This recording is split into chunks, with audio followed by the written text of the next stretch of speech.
Hello दोस्तों, YouTube channel को subscribe कर लें, क्लिक बेल आइकन को प्रेस कर दें ताकि सारे नोटिफिकेशन आपको मिलते रहे जेबी सेबी और बैंक प्रमोशन के संबंध में। हम लोग यहाँ बात कर रहे हैं जेबी का प्रिंसिपल्स एंड प्रैक्टिसेस बैंकिंग का मॉक टेस्ट नंबर 2 है। यहाँ पे आपको 80% का ऑफ भी मिल जाएगा जो भी चल रहा है, जिसमें कि आप जेबी कोर्स खरीद सकते हैं मात्र 600 रुपये से।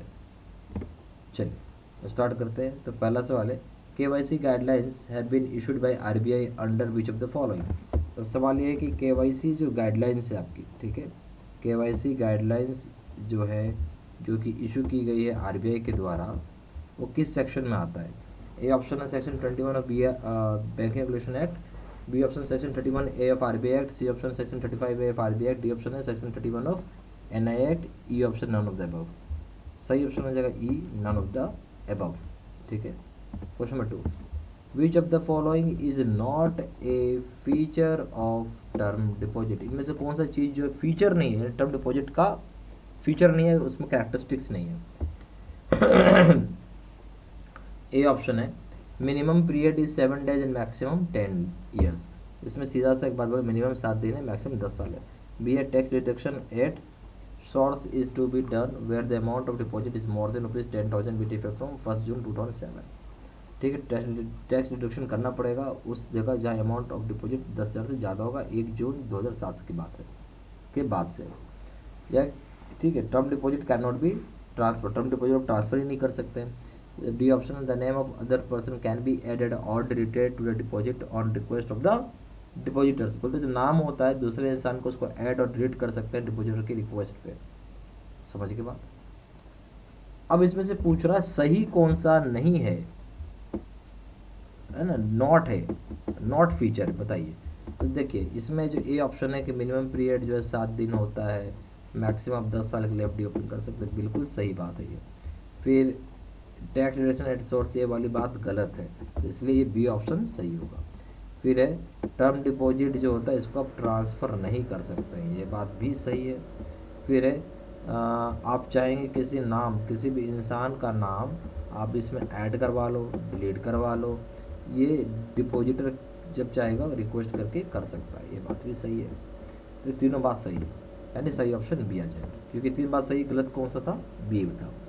Question number 3, the receivables of various loans and obligations are put together and distributed amongst investors in which of the following। बोलता है जो आपका रिसेबल्स होता है वेरियस लोन्स का और जो ऑब्लिगेशंस होता है, ये सभी आपको एक साथ हम डाल दें और डिस्ट्रीब्यूट करें इन्वेस्टर्स के बीच में, तो कौन सा चीज़ अप्लाई होगा। ए ऑप्शन है लीजिंग, बी ऑप्शन है फैक्टरिंग, सी ऑप्शन है सेक्युरिटाइजेशन, डी ऑप्शन है वेंचर कैपिटल, ई ऑप्शन है फॉरफेटिंग। क्या होगा आपको समझ से बताइए। सही ऑप्शन हो जाएगा सी, जिसका हम बोलेंगे सेक्युरिटाइजेशन। क्या है, सेक्युरिटाइजेशन। जो लोन्स होता है, लोन्स के ऊपर जो आपको ऑब्लिगेशंस रहती हैं, ठीक है, उसको हम सेक्युरिटाइजेशन में डालते हैं। Question number 4, in order to obtain cash for its credit sales duly accepted domestic sale invoices are assigned by the seller in favour third party such purchase of receivables by the said third party, said third with और without recourse. बताइए। बोलता है कि अगर जहाँ आपको cash obtain करना होता है क्रेडिट सेल्स में, जो ड्यूली एक्सेप्ट किया जाता है डोमेस्टिक सेल इनवॉइसेस को, उसे हम असाइन करते हैं, सेलर के द्वारा असाइन किया जाता है थर्ड पार्टी के फेवर में।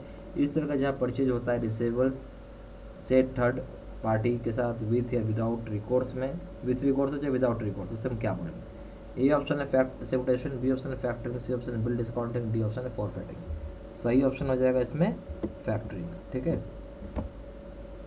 इस तरह का चीज़ को हम लोग फैक्टरिंग बोलते हैं। Question 5, tele banking services provide by banks through bank computers based on which of the following. अब बोलते हैं टेली बैंकिंग की जो फैसिलिटी है जो कि बैंक प्रोवाइड कर रही है, वो भी बैंक कंप्यूटर से, तो किसी से किस पे बेस्ड होता है, ये सवाल है। ए ऑप्शन है वॉइस प्रोसेसिंग, बी ऑप्शन है brick and mortar processing, C option internet processing, D option है वर्चुअल बैंकिंग। जो सही ऑप्शन आ जाएगा वो हो जाएगा वॉइस प्रोसेसिंग होता है ये।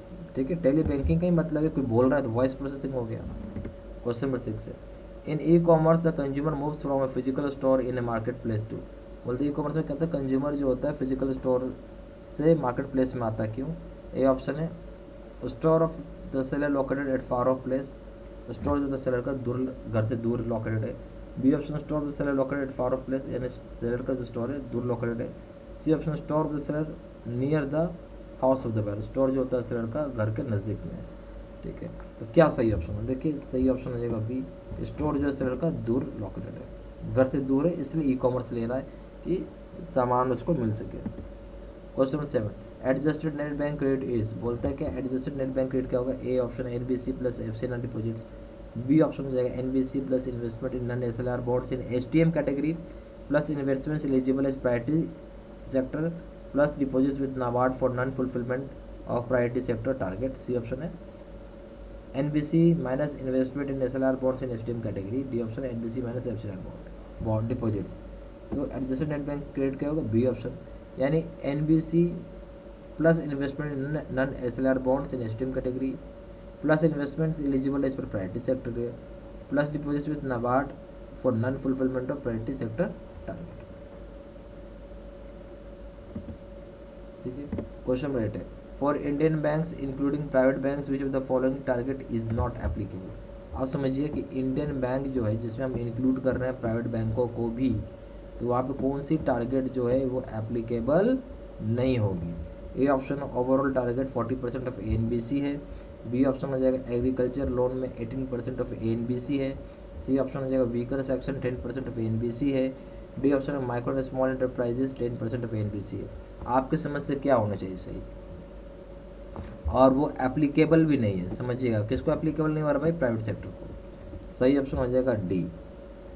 डी में क्या बोल रहा है कि माइक्रो और स्मॉल एंटरप्राइजेस को 10% ऑफ एनबीसी देना होगा, नहीं ये गलत है, ठीक है, ये बिल्कुल गलत है। बट हाँ ओवरऑल टारगेट 40% ऑफ एनबीसी है, बिल्कुल सही है। फिर एग्रीकल्चर का लोन जो 18% होना चाहिए एनबीसी का, ये भी सही है। व्हीकल सेक्शन में 10% मिलना चाहिए एनबीसी का, ये भी सही है। अच्छा एनबीसी हम लोग बोल रहे पता है क्या होता है फुल फॉर्म इसका, इसका आप लिख लीजिए एडजस्टेड नेट बैंक क्रेडिट बोलते हैं, नेट बैंक क्रेडिट, याद रखिएगा एडजस्टेड नेट बैंक क्रेडिट हम लोग बोलते हैं। तो ओवरऑल टारगेट क्या होगा इसका, एडजस्टेड नेट बैंक क्रेडिट हो गया ये आपका, ठीक है, टोटल लोन हो गया। चलिए question number 9, which is the maximum loan debt could be sanctioned to the borrower under retail trade in private sector, मतलब कितना मैक्सिमम आप लोन दे सकते हो वो भी रिटेल ट्रेड में, वो भी खास करके प्राइवेट सेक्टर में। A option ₹3 lakh, B option है ₹5 lakh, C option ₹10 lakh, D option ₹20 lakh for essential no ceiling for other commodities. सही ऑप्शन हो जाएगा सी, आप 10 लाख रुपए तक दे सकते हो, प्रॉब्लम नहीं है।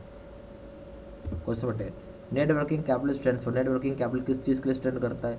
ए ऑप्शन है current assets plus current liabilities, B option है assets minus liabilities, C option long term sources minus long term uses, D option है current assets minus current liabilities other than bank borrowing. जो यहाँ हम बोल रहे हैं net working bank working capital stand किसके लिए कर रहा है, तो यहाँ कर रहा है C option long term sources minus long term, नहीं सॉरी ये नहीं होता net working capital, this is not correct. आप बोल सकते हैं इसमें एसेट्स माइनस लायबिलिटीज, क्या बोलेंगे एसेट्स माइनस लायबिलिटीज, सही ऑप्शन हो जाएगा बी यहाँ पे, ठीक है, एसेट्स माइनस लायबिलिटीज। यहाँ पे जेआईबी के 2 तरह के प्रोग्राम है हमारे पास, अगर आप कोर्स करना चाहें तो कर सकते हैं। एक है पीपीटी कोर्स यानी कंप्यूटर स्किल रिकॉर्डेड कोर्स जो भी आप देख रहे हैं, दूसरा जेआईबी का फेस टू फेस कोर्स जहाँ मैं वीडियो बोर्ड पे आके पढ़ाता हूँ, समझाता हूँ, बताता हूँ। ये कोर्स सीधी सी बात है आप जो कर रहे हैं ये कोर्स बेस्ट कोर्स है, ठीक है, और ये कोर्स करने का मतलब है कि आप फर्स्ट टाइम में ही पेपर क्लियर कर लेंगे, कोई दिक्कत नहीं आता, और बहुत ही डेप्थ में इसको पढ़ाया हुआ है, ठीक है, और नेचुरल सी बात है ये बहुत ही पावरफुल कोर्स आप कर रहे हैं और ज़्यादा सेलिंग वाली चीज़ है। दोनों जगह कंपेयर करें, दोनों जगह वीडियो लेक्चर कोर्स है, दोनों जगह केस स्टडी का वीडियो, यहाँ 6000 से क्वेश्चन में 13,500 क्वेश्चन में 30 मॉक टेस्ट है, दोनों जगह रिविजन नोट है। वैलिडिटी की बात करें दोनों जगह वैलिडिटी लाइफ लॉन्ग है। पेपर 1 प्रिंसिपल्स की बात करें 600 रुपये दाम है, यहाँ 1200 रुपये दाम है। अकाउंटिंग की बात करें 800 रुपये दाम है, यहाँ 1500 रुपये दाम। लीगल की बात करें 600 रुपये दाम है, 1200 रुपये दाम है।